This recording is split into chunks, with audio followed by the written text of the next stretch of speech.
Good morning, and welcome to Redeemer Lutheran Church in Columbia, South Carolina, where we're part of the ELCA. I'm Pastor Gary Lodeholt.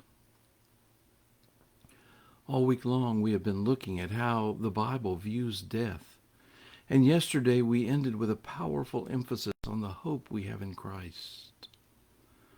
So for our final day together, I want to do something a little different. Many years ago, I happened to meet and become friends with a gravedigger. We kept running into each other at cemeteries and in the hospital, and our conversations frequently were filled with his simple, faith-filled wisdom about death and life. I thought for our final day together this week I would share a brief part of our conversation from the first time we met.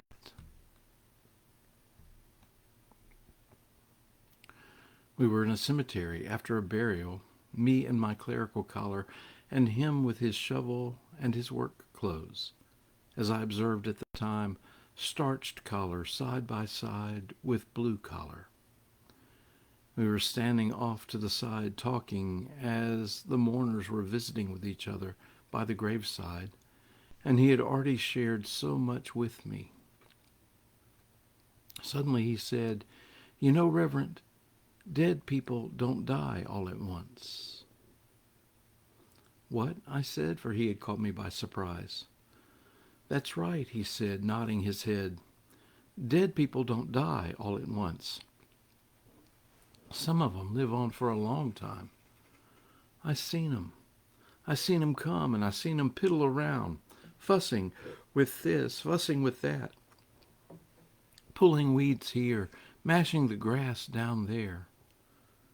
They talk to the ground, some of them, and some of them even ask questions and wait like they expect an answer." I realized that he was talking about the people who visit the graves of their loved ones. And so I said, "Well, sometimes life is incomplete. People sometimes have unanswered questions left over when people die, or they want to tend to people in death like they did in life. I guess that's one way they show that they still love the person who died, and that's one way to keep them alive. And I think that's okay. You know, it's hard to be left behind. And you're right. Sometimes it does take a person a long time to die." By now the old man had piqued my interest, and so before he could say anything, I asked him a question. "What's it like to be a gravedigger?" I said. "Well, Reverend," he said, "what I'm about to say to you is going to sound strange, but it's true. Down there at the bottom of them holes, the world looks a whole lot different down there than it does up here. And Reverend, sometimes down there you can see better." Well, I didn't doubt him at all. I thought the world must look a lot different from the bottom of a grave than it does on the top. The choices must be clearer. Life must fall into better focus down there. And down there, Jesus must seem a whole lot more important. The gravedigger gestured to the casket which the other workers were starting to lower. "You know, Reverend," he said, "I seen 'em come and I seen 'em go. All different types. They got different boxes. They got different services.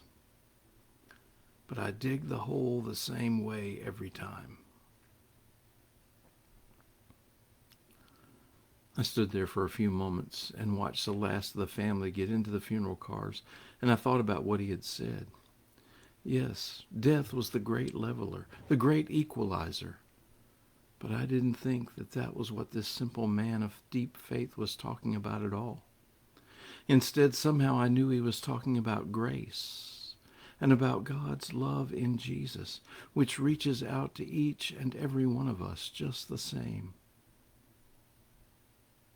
Then he said, "Let me show you something, Reverend." And he took me over to the edge of the cemetery, and he stopped in front of an old grave. The wind and the rain had washed away most of the writing on the marker, and the grave had sunk so that it looked like a little trough reaching out from the headstone. It was unkempt and ugly and forgotten. "I like to come here too, Reverend," he said. "I like to come here 'cause right here you can tell that there ain't nothing down there. Down there, there's nothing to find. It's empty, like his tomb is empty." Then he sang, unaccompanied, unashamed, "Precious Lord, take my hand, lead me on, let me stand. I am tired, I am weak, I am worn. Through the storm, through the night, lead me on to the light. Take my hand, precious Lord, lead me home."